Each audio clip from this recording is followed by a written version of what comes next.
Okay, if you could start by either closing our eyes or turning our gaze inward to sort of rest as we are, to invite ourselves to the inner tranquility, the natural state of being, which is peace, inner peace and relaxation. So invite your body to sort of attune itself to the inner peace, your inner being.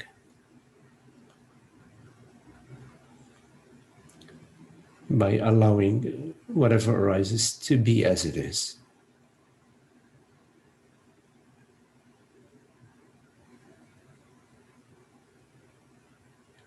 Whatever thoughts appear to you,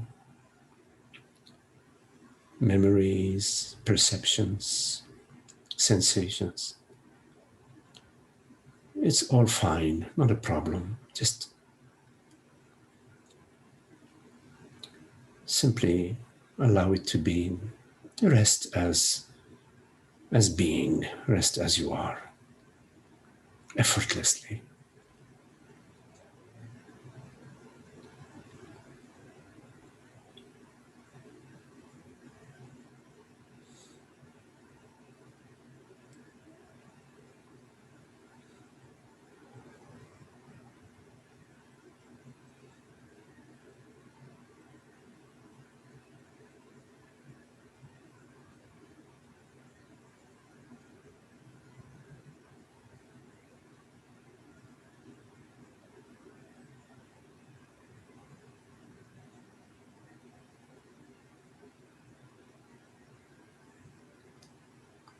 So you are like a newborn baby in mother's arms.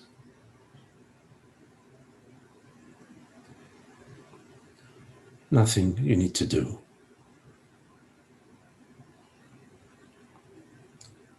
You are embraced, held, loved.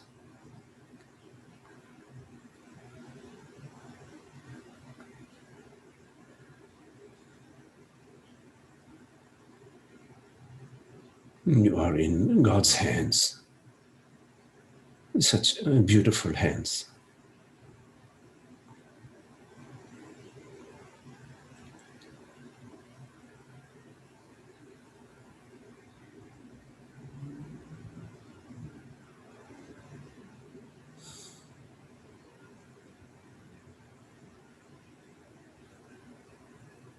You don't need to do any effort to be the light, God's light, that's shining through you,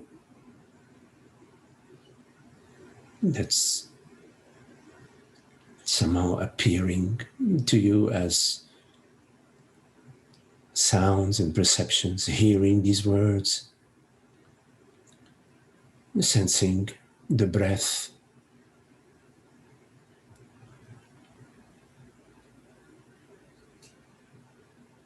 the sound of birds in the distance.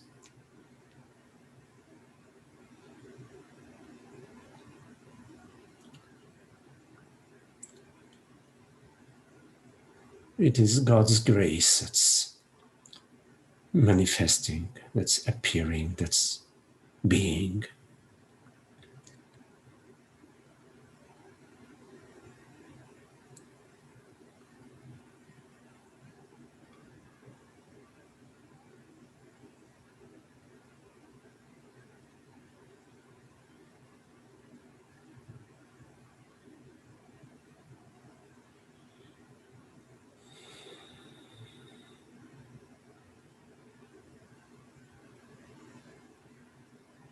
You recognize God's touch.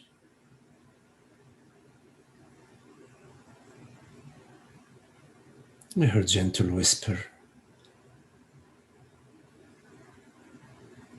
her vibration within your body, within your mind.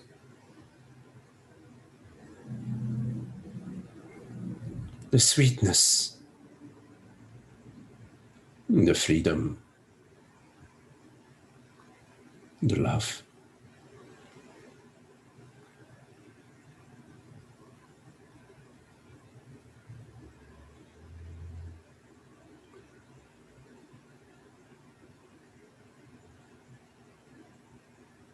Notice that in your experience, God's light is everywhere right now.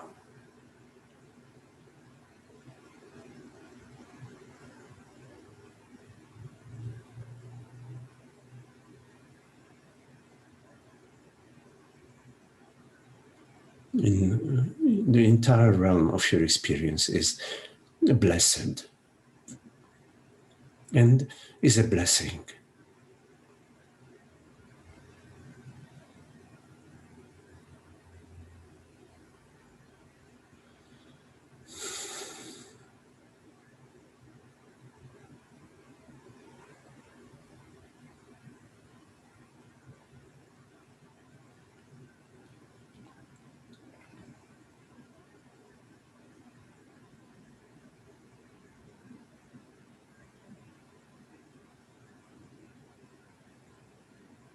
Whenever you turn your attention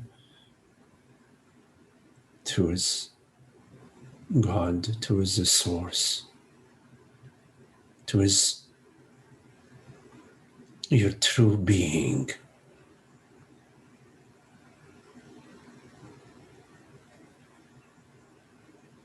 then the light shines unimpeded throughout your body-mind.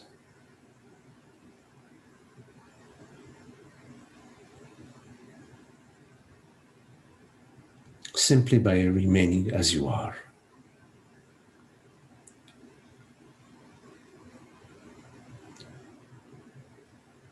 Without holding onto any belief,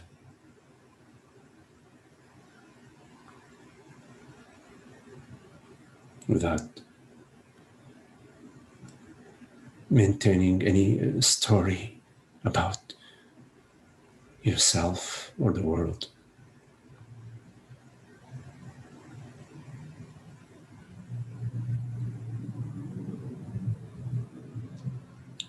You are this effortless, aware presence. That which perceives and that which is, which hears these words effortlessly.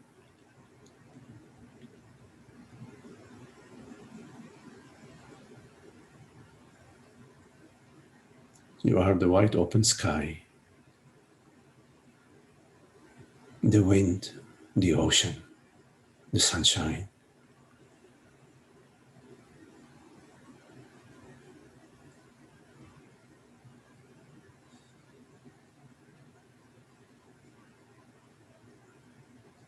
The breath, the galaxies,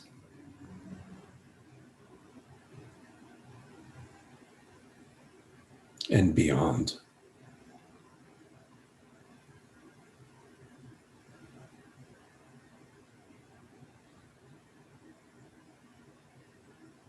You are this infinite presence.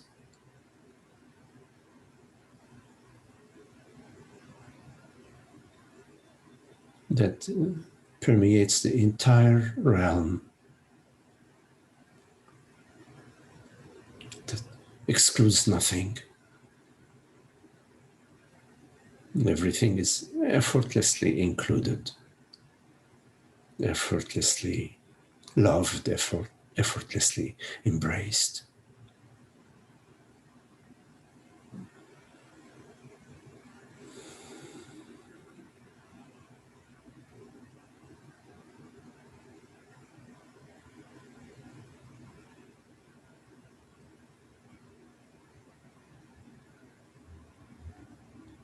Your wisdom is God's wisdom within you.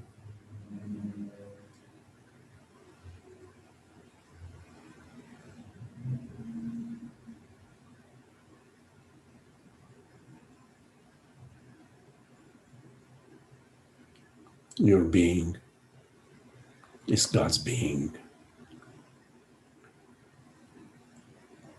One being.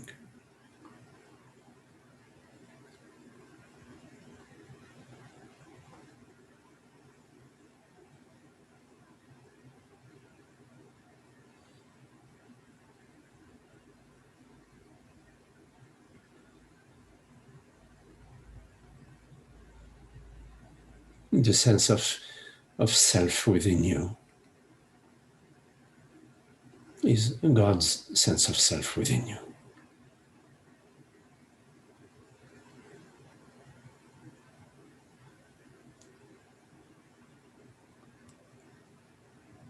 Which is also the sense of everything being, everything existing. That same sense of God's presence within you and God's existence as the universe, as infinite bodies, infinite universes.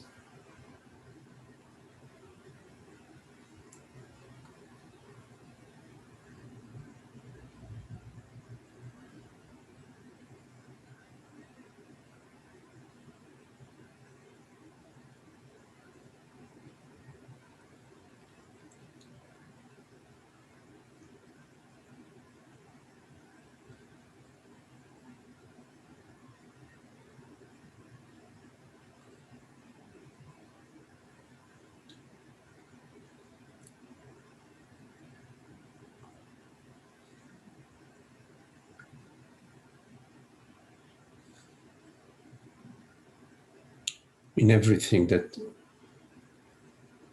appears to us, that happens to us, that we experience, that we perceive,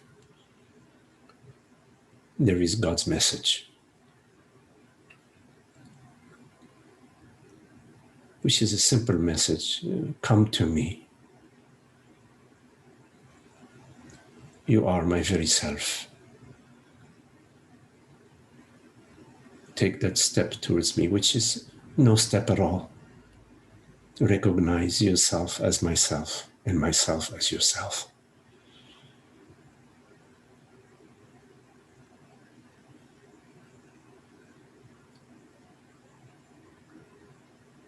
Upon hearing this message and saying, yes, even, yes, I don't understand what you say, but yes, no matter what,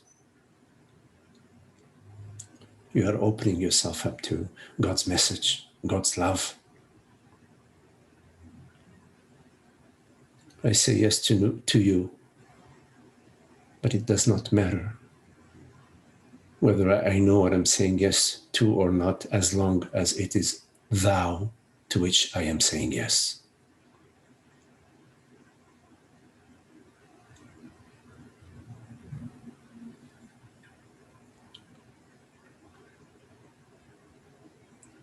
I'm not saying yes to my personal desires, to my conditioned emotions. I'm not saying yes to my beliefs about this or that.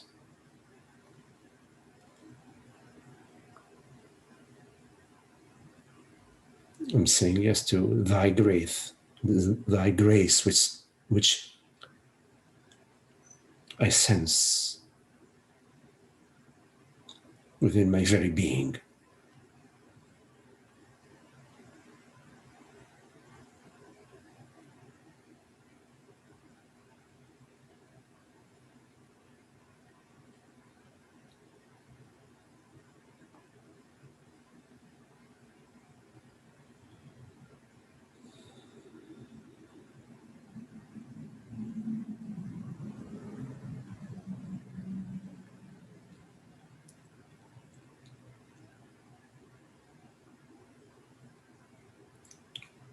Thoughts and feelings and emotions do not define you.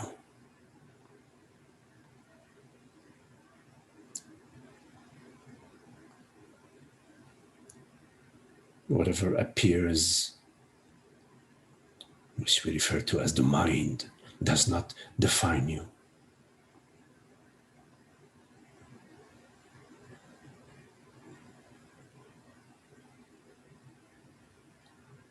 Can you remain undefined?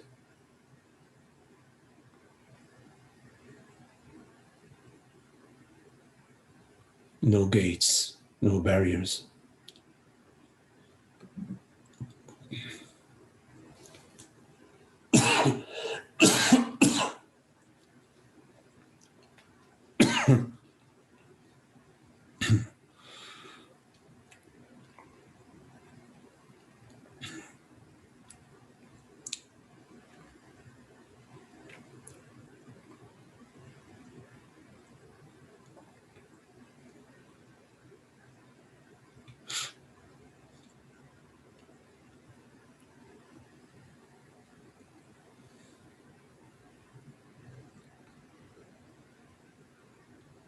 I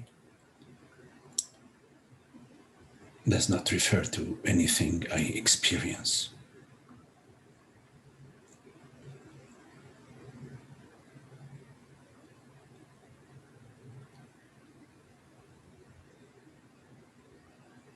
I refers to being, presence, awareness, which is neither male nor female, tall or short, has no age, there's no inside or outside to consciousness.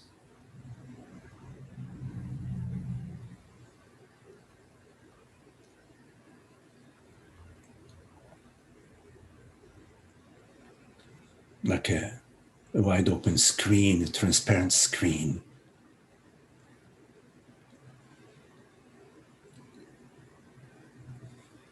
In ignorance, we draw upon the screen an image of a man, a boy, a girl, a mother, a woman.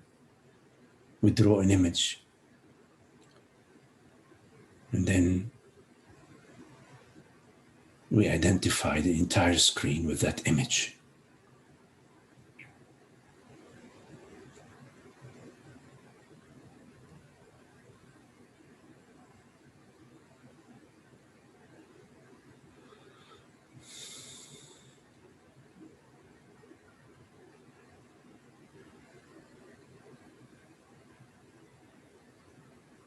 An image appears to you, but it does not define you.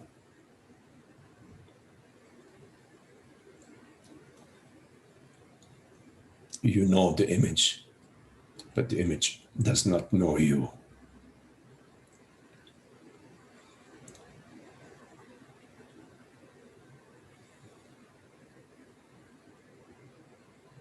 This understanding is God's understanding within you. It is not a personal understanding.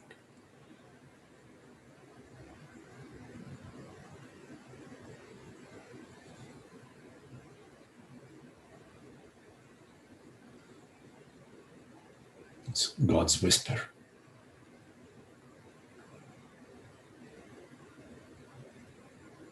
That I, this aware presence, do not exist in time and space.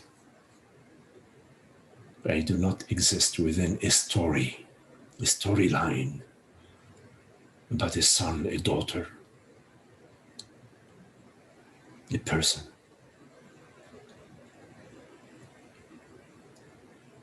I am not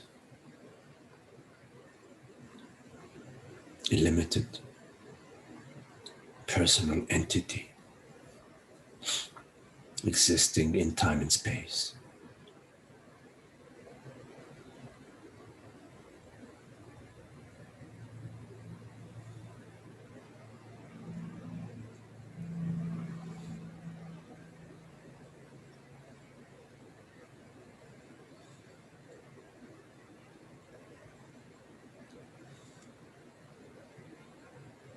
When you do not take a step away from me, you find me.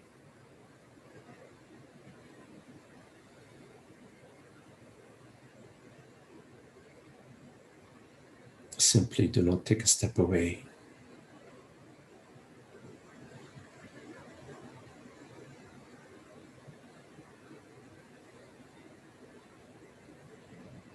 And you will recognize my presence within you.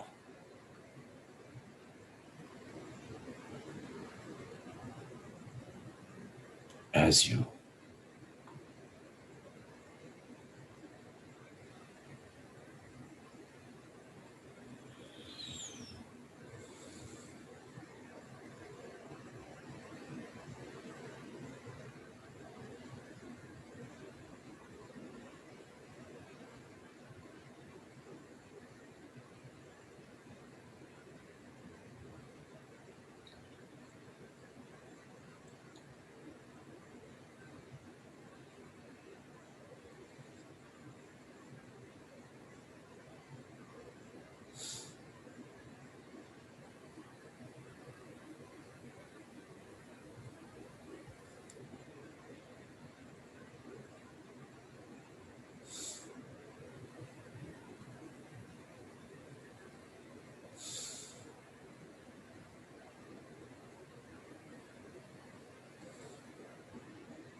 Okay.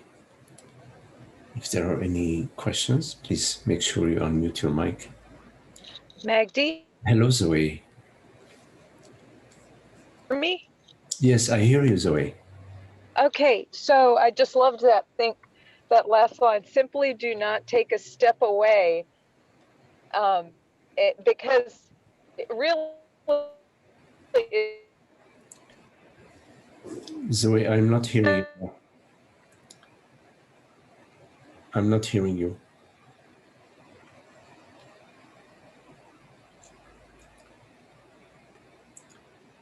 I think we lost the audio, Zoe.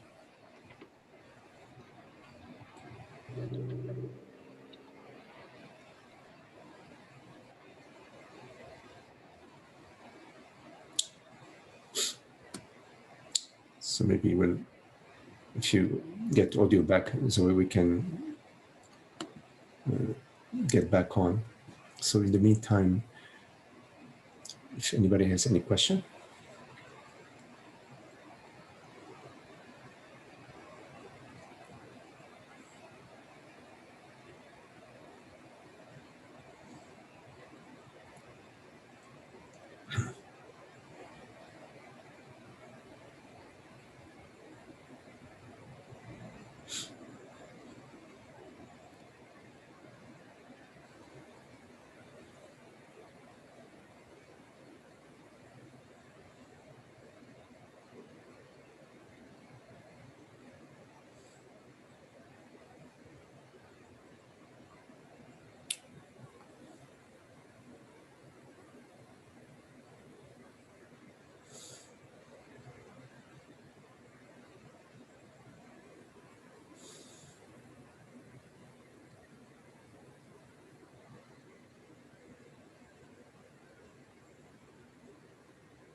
Any questions?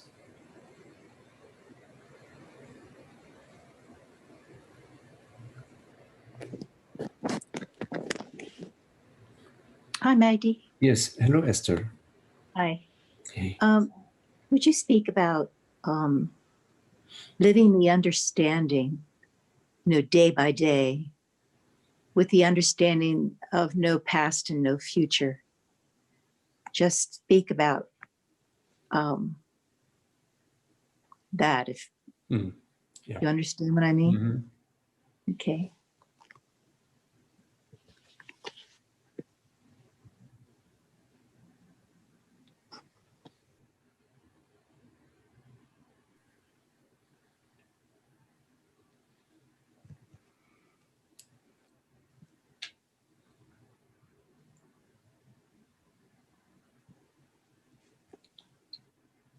So whenever you leave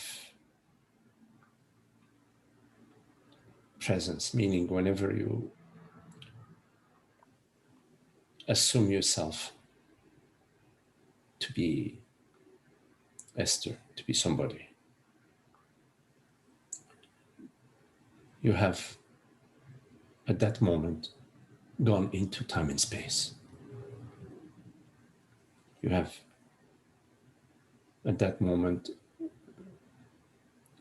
in a way, left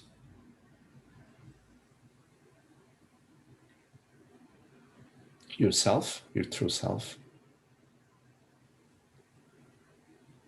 You left consciousness, in a way of speaking, to engage in some sort of story about a character that you assume yourself to be. So abiding as presence is not leaving, not assuming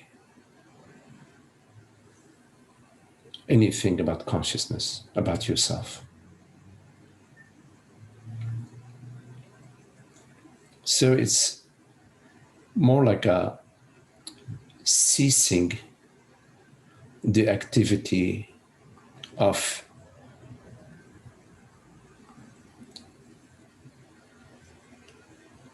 engaging into the belief that I am a person existing in time and space with a past and a future, and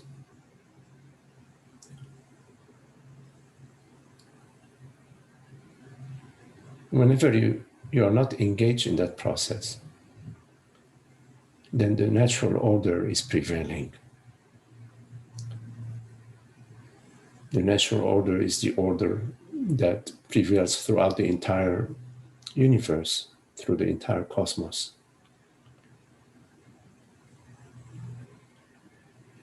That creates it and designs it, creates it, perceives it.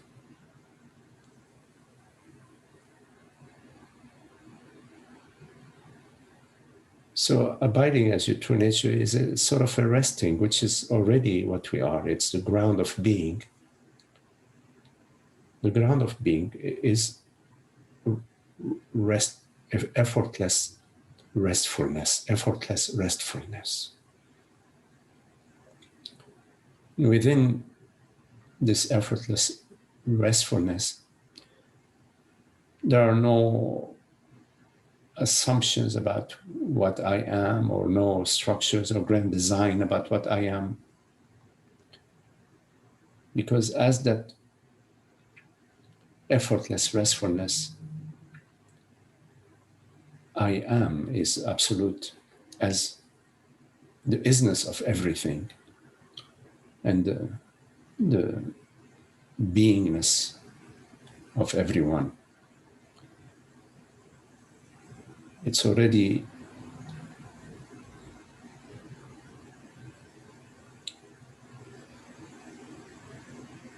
in order, it's already in perfect order.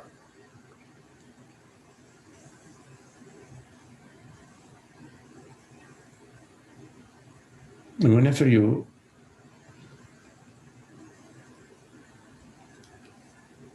go back to a story about a so-called you, that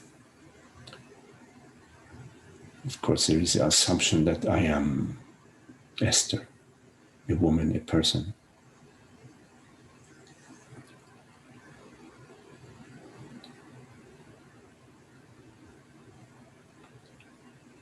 Then automatically you engage in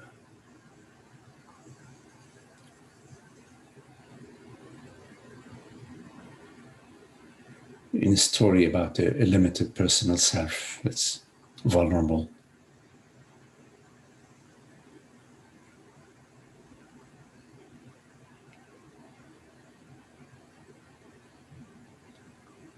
You experience past traumas, and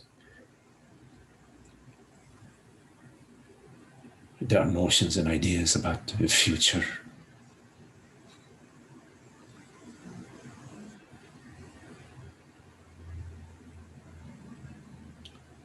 You are sort of in like a wormhole, you know.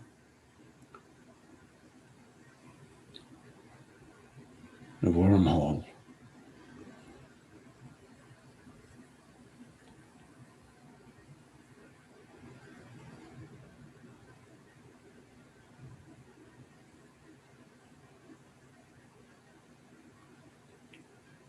And you overlook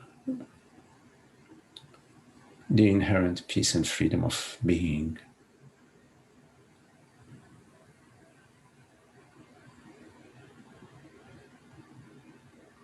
Which is God's gift to itself,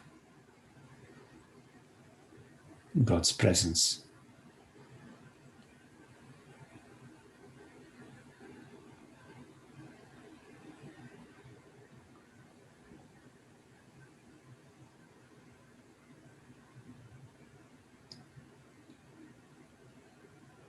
So abiding as our true nature is more of a non-doing. It's a remaining as you are, undefined.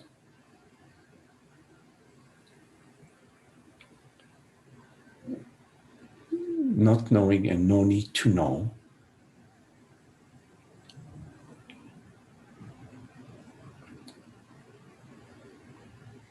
The I am is undeniable. But what this I am is what it is.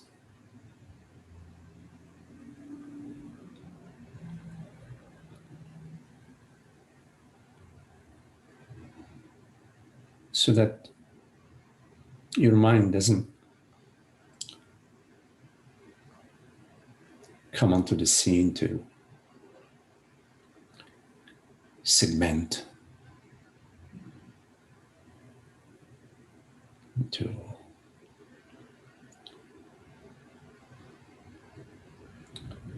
create ripples. And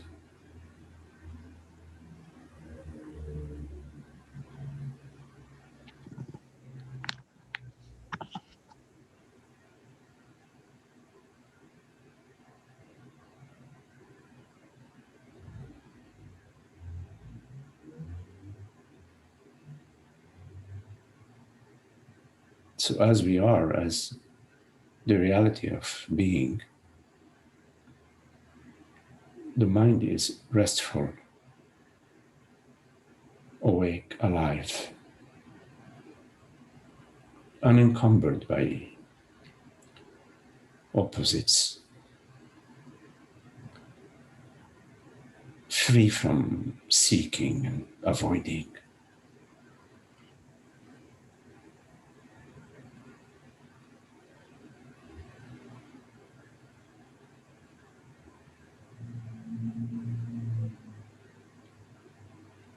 It's not separate from the universe.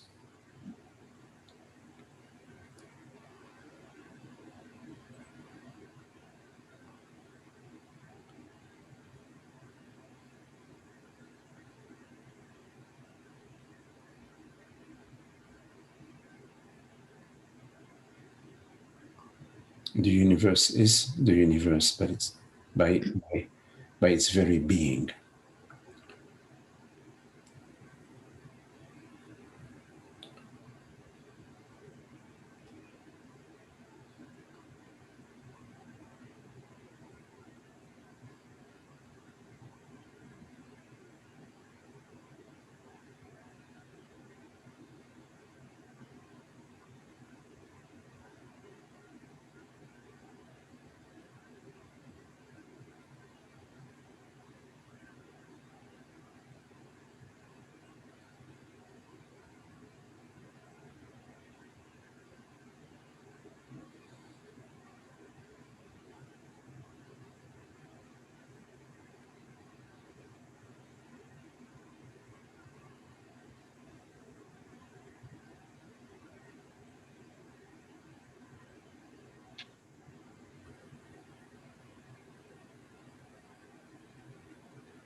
You don't need to do any effort to be that which you are.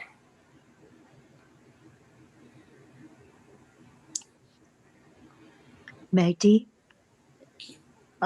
with regard to effort or the absence of it, I know that to be true. And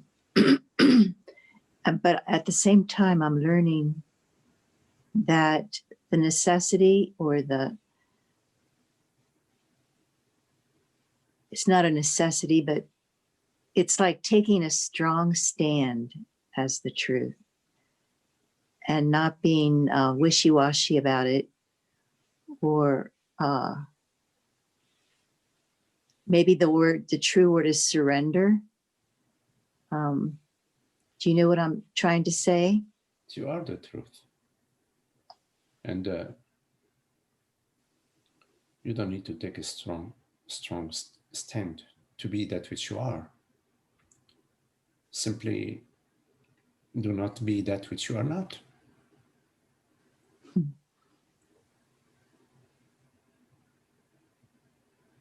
Because it's possible that that which takes a strong stand to be that which you are may be a fake.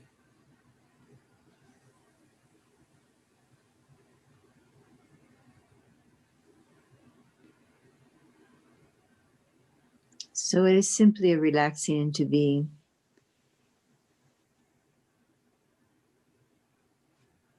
Yeah, relaxing as being. We already are. We are that. We are this aware presence, this beingness, this whatever we are. Their presence is indisputable. Awareness is indisputable. It is what it is. And it's not, you can't understand it and comprehend it and have a design about it so you can sail towards the right port. No, it is what it is. You are aware. You are this awareness. I mean, you are what it is what it is. Simply don't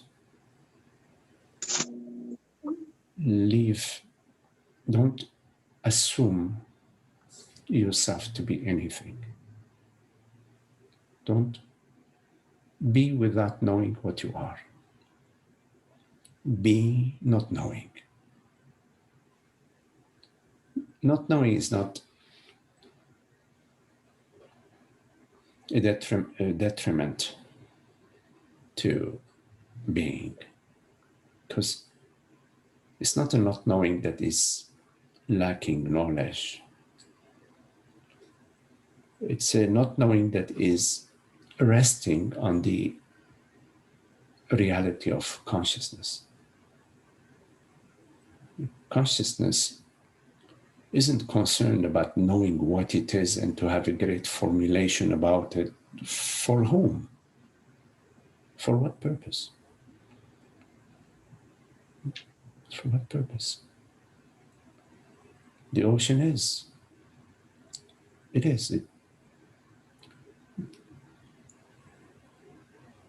For whom does it need to define itself or justify itself or explain itself?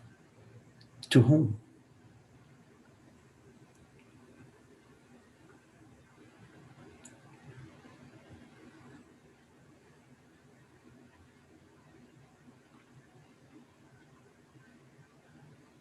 We experience the sense of limitation upon assuming or defining consciousness, defining ourselves,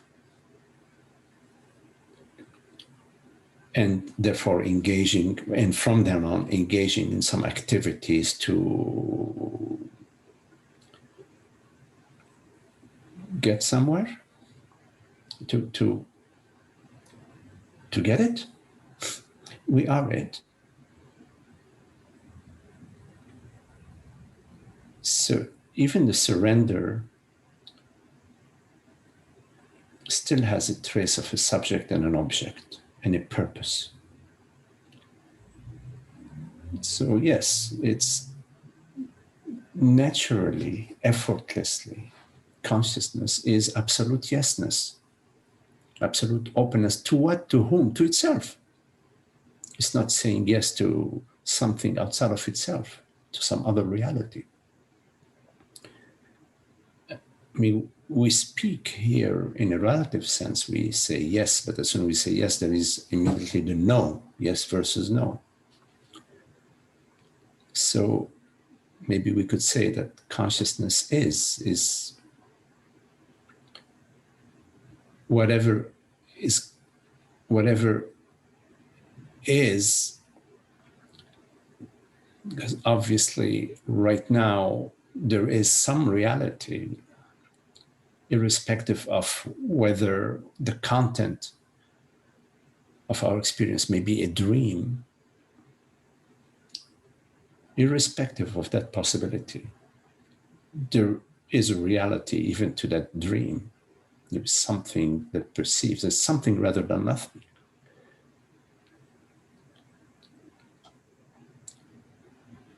Whatever that is. It is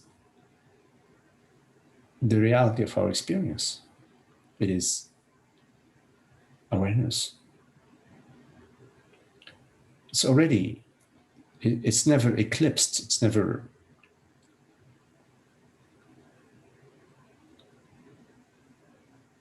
and there is no other reality out there somewhere floating in some distant, infinity loop out in some extraterrestrial cosmic realm. If there is, who cares? And it's moot.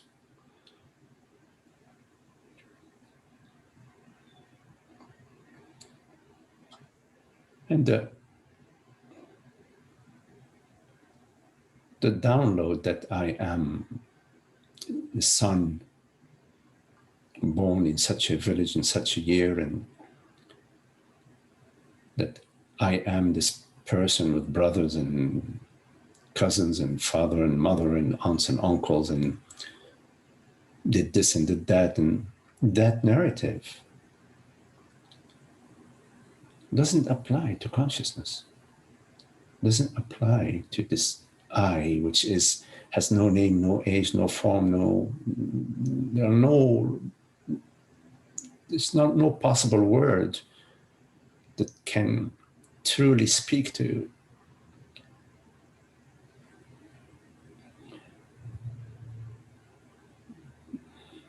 this I, outside of I am and I'm aware, and I'm aware that I am, and I'm aware that I'm aware.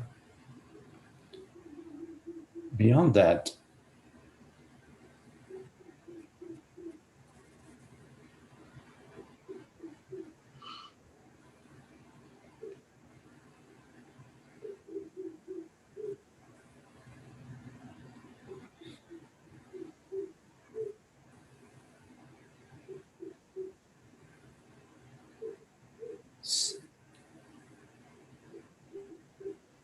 so whenever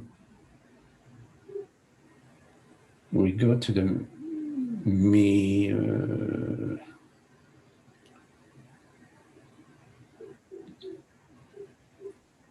my past, Esther, my neighbors, my whatever, it's our freedom, freedom of consciousness. It's your freedom as consciousness to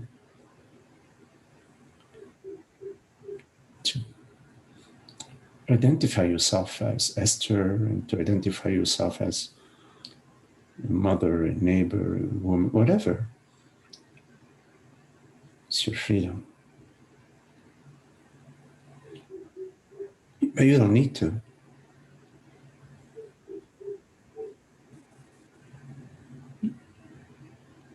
In fact, for being, for awareness, for life, you don't need any identification. It's all one cosmic order. There isn't a personal volition or 7 billion personal volitions. It's one volition.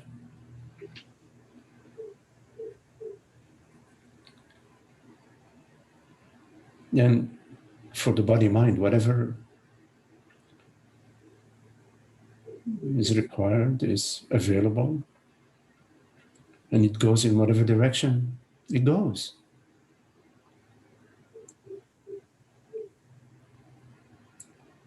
The wide open sky isn't trying to make 7 billion heart-shaped clouds. I mean, it's just, look at the leaves on a tree. They're all slightly different. They're all different. Some fall early on, and some others, a few weeks later, they fall and they dance a different dance when they fall down to the ground.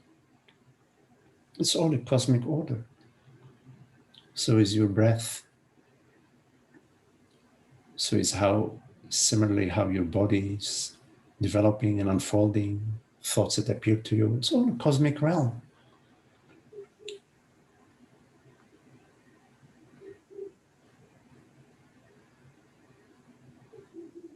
And whenever you leave the peace of being, you experience the concerns, the thoughts, the worries. But when you don't, God's wisdom is shining right through you, because it's innate. We're God's creation. We are we are that one realm, that one intelligent, extremely magnificently intelligent, an infinite potential realm. I mean, look at a crab. I mean, how the crab is functioning, and then look at a snail. I mean, it's an unimaginable creativity. It's right there. It's all. We're not separate from that. That is one whole realm of magnificence in a way, if we have the eyes to see, of wonder.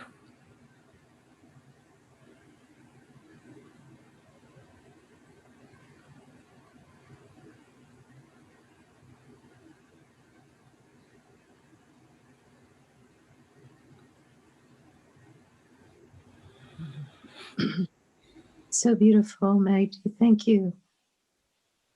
Okay, Steve.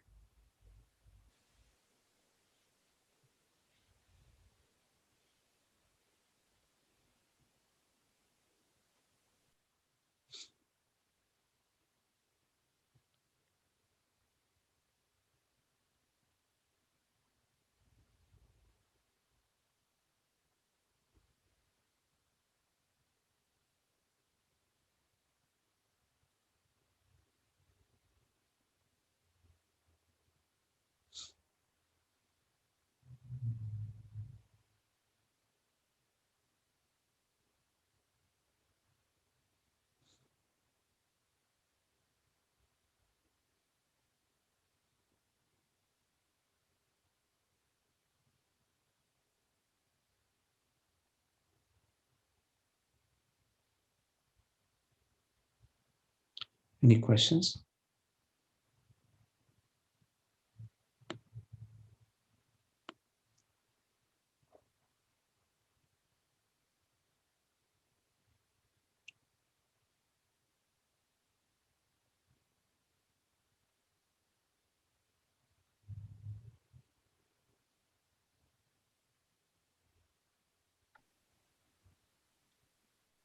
Hello, Holger. Hello, Magdi. Just gratitude. I mean, it's amazing just to be here in satsang, and it's such a difference to my otherwise also peaceful day. But there's so more depth in here. It's just amazing, beautiful. Mm-hmm. There's a lot of crap in my life, but this year is beautiful.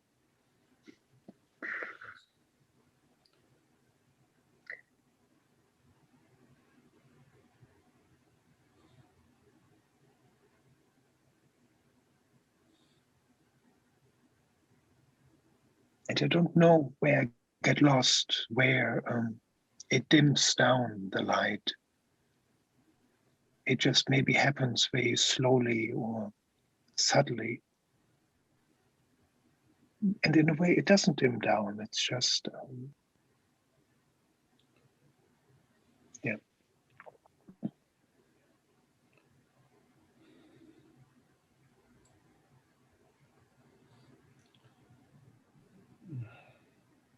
You know,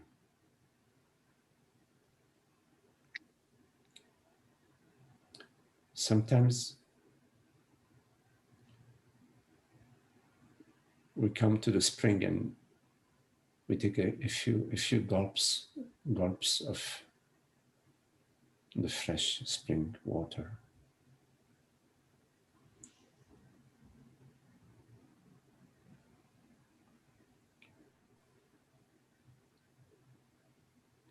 And it nourishes the body. It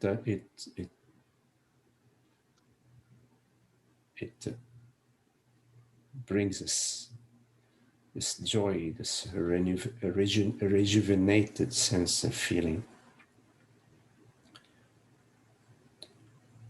And so sometimes that feeling fades away, and then we take another gulp or another gulp.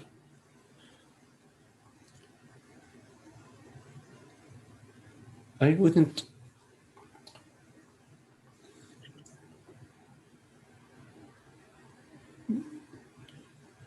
consider that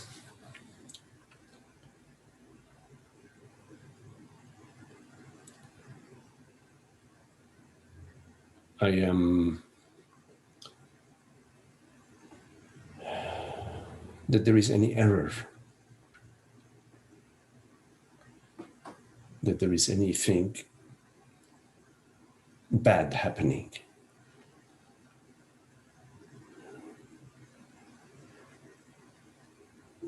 Just there is still an attraction towards playing the game of ignorance, the game of identification.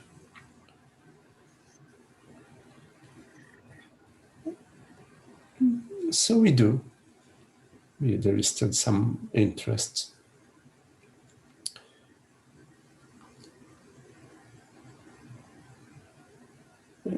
It's part of the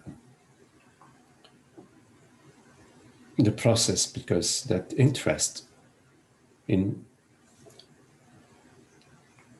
somehow adopting the model that of me, the son, the father, the engineer, the whatever, my story, adopting that model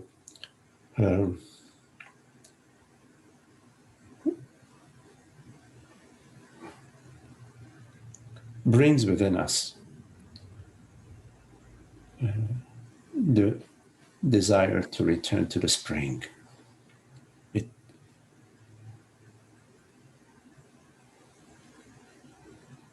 it reminds us, oh, the spring, you know.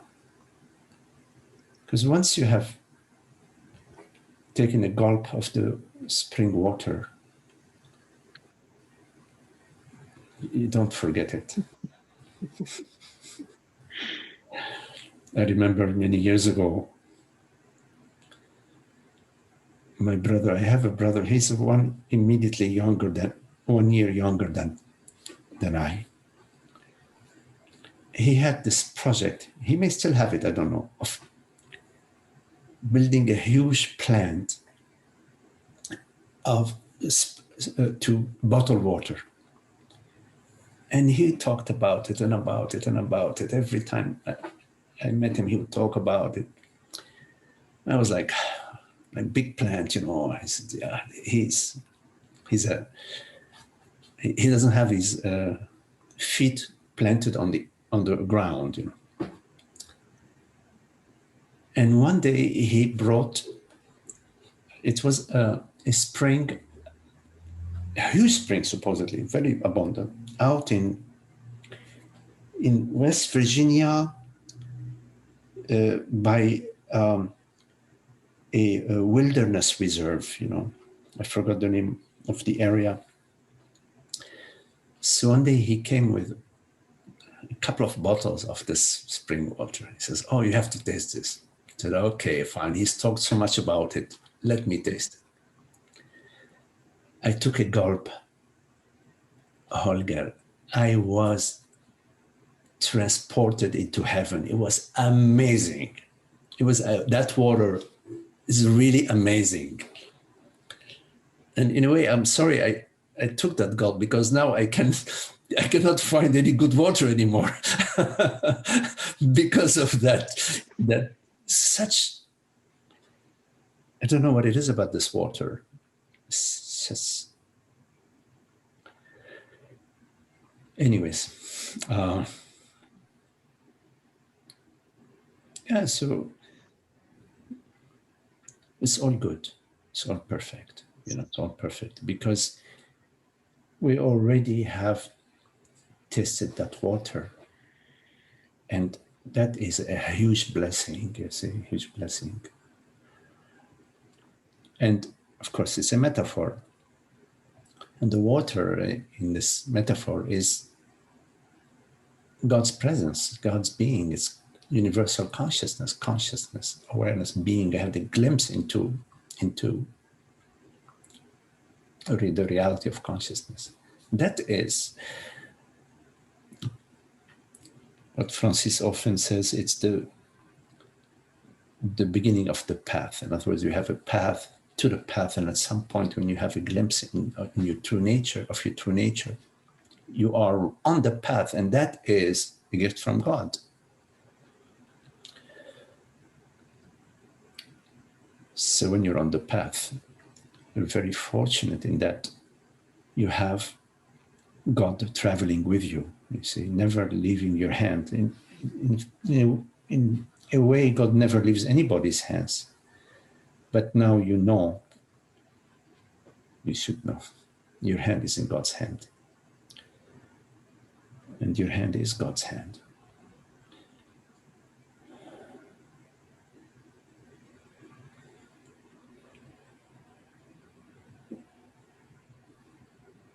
And then we have the recollection within us of the divine, of truth. We have the recollection. You know, it's there. We may be engaged in whatever we're engaged in, and then it pops up. Ah, yes, you know, it is a recollection.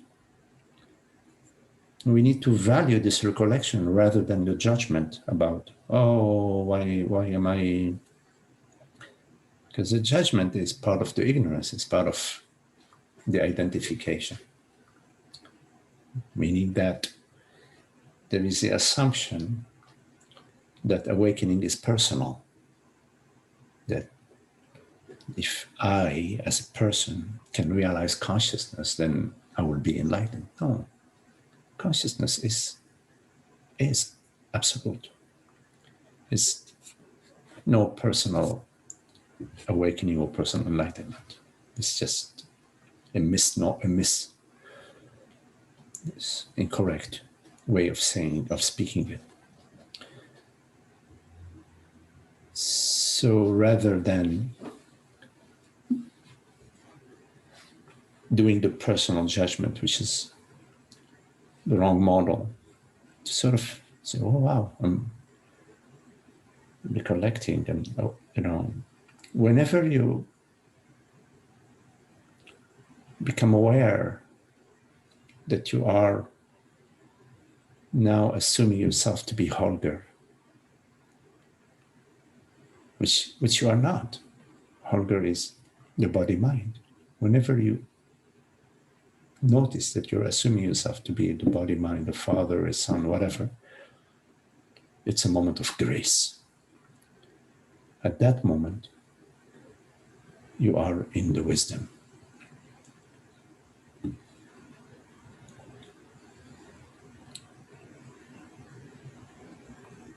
Thank you.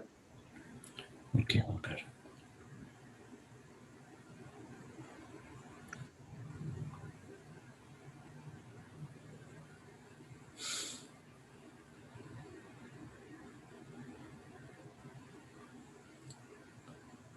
You don't need to do any personal effort to be this aware presence. It's that which you are. It's on board already.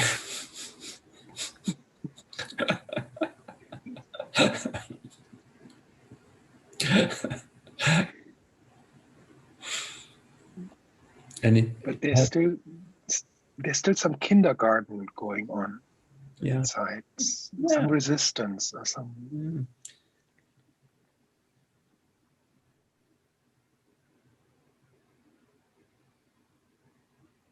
It's a false resistance.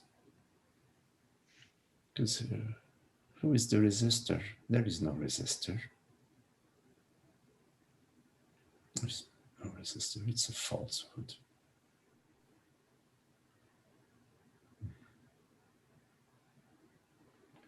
It's an imagined resistance.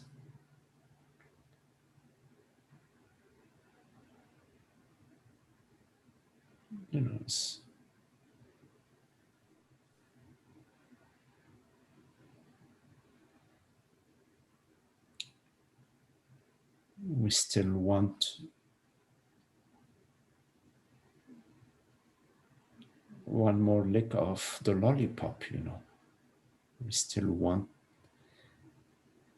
some of this old pleasure, pain. I don't know, we still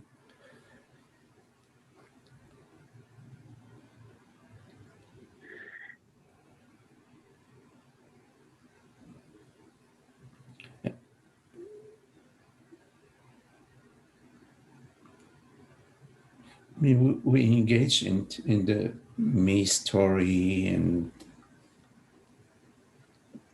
my narrative because at a certain level that's what we want to do. It's something there that we feel something. And somehow it gives us a certain sense of definition. But whatever gives you a sense of definition limits you.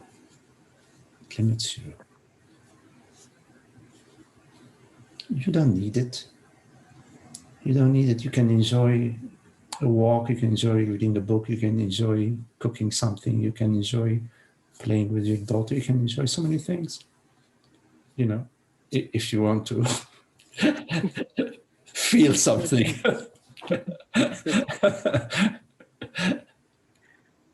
Good, wonderful. I ordered some vinegar, 40%, so it's a very strong vinegar. and it's great for cleaning, and this I very much enjoy. Oh, okay, okay. You mix it So with I have, some water? You mix it with water or? Oh, okay. yes, Yeah. yes. Okay, okay. Oh, okay. Yeah, Tara uses also some vinegar. She mixes it, I think, with water. I'm not sure, and she has it in spray bottles. Yes, yes, And, yes, it's beautiful. we use it for cleaning. Yeah, we don't like those industrial cleaners. We don't. Yeah, okay, enjoy. Okay, Holger. Yeah.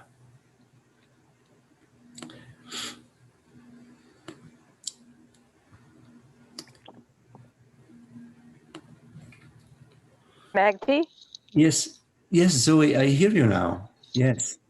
Hello, Zoe. Oh, good. Okay. Yeah. So let me see if I can remember. I don't remember the exact words, but maybe you said simply do not take a step away from God, which I just thought was so beautiful. You'll know God, something like that. And so I was just, what came to me was like, we really can't take a step away. Yes. We imagine we take a step away. Right. Yeah. And anyway, yeah, it just really hit me that. And then the image of like, okay, we're the screen, but we focus on this Yes. tiny aspect of the screen and say, I'm this. Yes. Yes. Yes, we do. Um,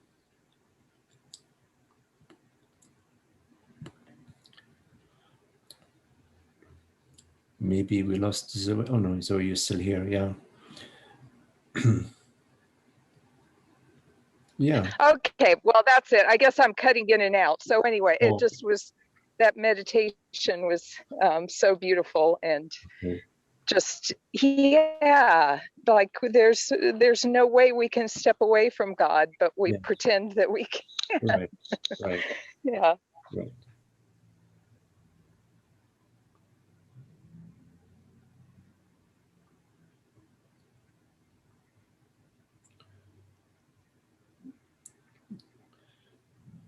Yeah, it's like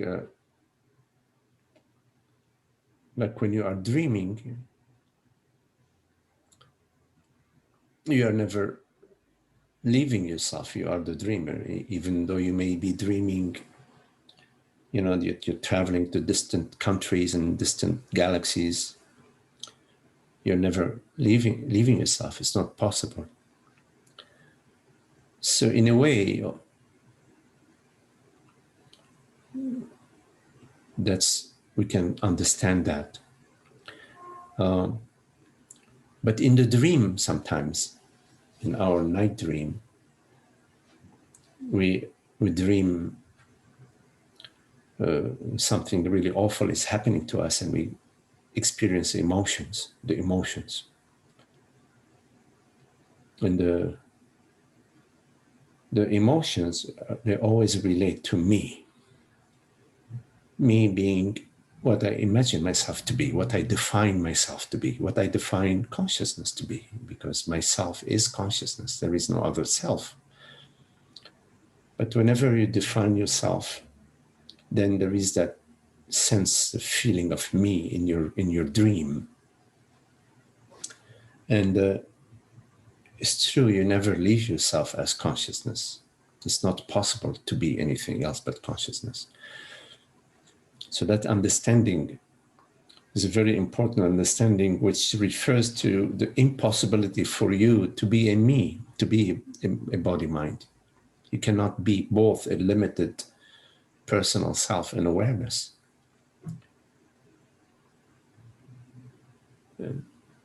Yeah. And you know, that thing about all emotions relate to a me, you know, Yes. it's absolutely, yes. Yeah.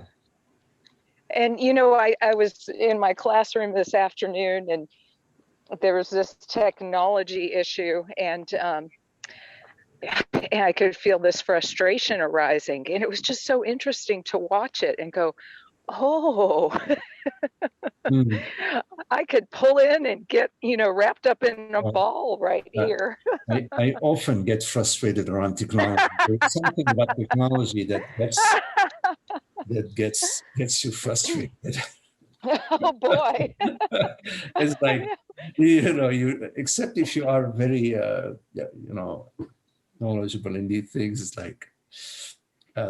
like being back in school again, Yes, yes, yes, yes. Wow. Yeah. It was just a really good opportunity. It's like, oh, even this I can. Mhm. Yeah. Do I want to, start screaming at somebody and Right, go right. down that route, or Mhm. Right. or turn and focus on, what's really here. Right. Yeah. Yes, you're right. Yeah. Right. That there is a possibility of also just sort of, okay, looking at it and saying, okay, what is it saying? Let me try this. Oops, that doesn't work. Let me try that. Oops, that doesn't work. Let me try this. So there is also that possibility of simply sort of working with it. But I do find that whenever I'm working with technology issues, I'm like, there is a certain, Well, I'm get glad it, to hear that, Magdi. get it, get it working, damn it.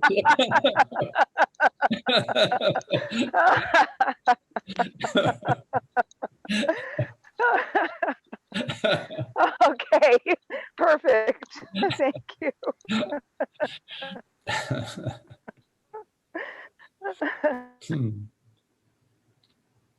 But I have found over time that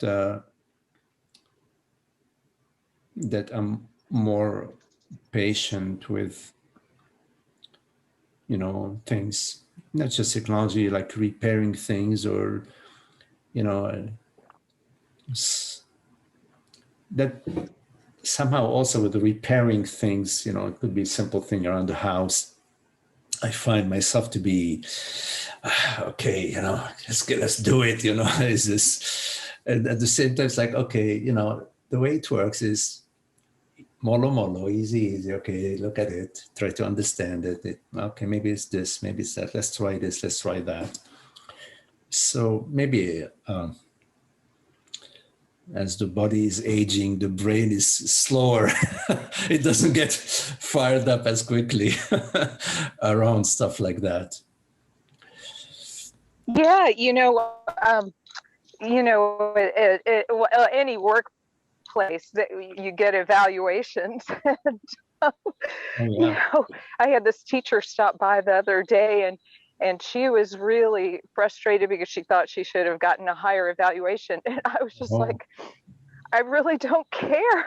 yeah, I want my job and all that, yeah, but that thing, well, what am I really, that some of that seeking external yeah, approval, like, because like really somebody's saying, oh, I think you're great. Well, yeah. I know that doesn't bring any satisfaction. Yeah. Yeah. Unfortunately, in many situations, workplace situations, and maybe other situations, there is that, that aspect of like somebody's sort of watching over you, and the boss, and so there is this relationships. And I mean, I've been a boss for many years. I have people working for me, boss. But there is a way of uh, of being that can be guiding, that can be administering, that can be rebuking, that can be directing, but that has a loving quality to it. That's not, it's not personal, and also it is expressed in a certain way. Sometimes I get phone calls about people who are not getting along, and this person tells me, I said this and that and that and that, and the other person says, I said this and that and that and that. I say, okay, it sounds good, but it's more how you say it. how you say what you say to somebody, rather much more than what you say. Of course, what you say is important too, but also, even if what you say is correct, how you say it. Are you just in your feelings, in your emotions, or you're expressing, you may express yourself even energetically, but at the same time, there has to be the love. If there isn't the love, it's just not going to work. Even if you say the perfect thing, the perfect words, there has to be the love in there. And that's so true. Yeah, it's that openness has to be there, and it's like this, just respect. Here's this other God being. yes.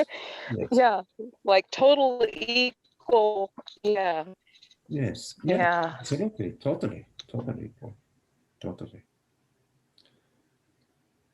Sometimes I find myself after the fact saying, well, wait a minute, maybe I reprimanded too strongly, So I make a phone call and say, hey, how are you doing? How are you feeling? I feel that I was just maybe too strong in how I was speaking. And most often, actually, as far as I can remember recently, not when I was younger, people tell me, no, it was good. I got you. I know, I felt where you're coming from, which is really interesting because it affirms that to me that it's not just what I said, but where I was coming from. They sort of sensed somehow where I was coming from. And of course, my intention was not to put them down, but to sort of tell them, well, there was a different responsibility, that you had a certain responsibility to act in a certain way, to respond in a certain way, and you did not. And this has consequences. So the intention is very important. It's felt, I think, it is felt in the communication. It's through the language, through the words. Anyways.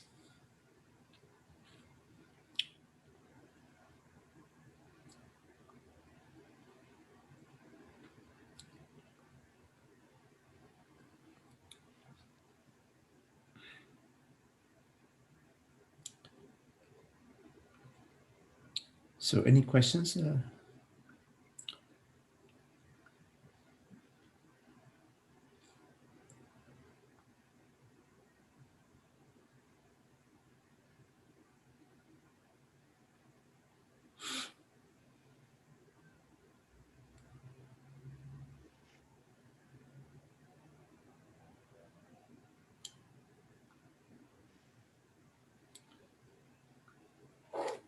Okay, well, so thank you all. Lovely to be with you, George. I hope things are better out there, George. Yes, good. Nice to see you. Things are back to normal. In Oh, fact, the temperature is close to 70 today, oh. even though it had been 0 recently. It's just amazing. Shirt sleeve weather now. Wonderful. Well, I'm glad. Okay, Richard. Hello, Holly. Hola, Maria. ¿Cómo está, Maria? And John. Richard. Hello, Emma. Kelly. Hey, Kelly. Frank. Lena. Rose. Nice to meet you, Rose. And Zoe. Thank you all. Thank you, Thank Magdi. you. Thank you. Thank you, Magdi. Thank you, Magdi. Good to see you all. Thank you so much. Bye-bye. Bye, Maria. Bye, Zoe. See you in half an hour. Bye.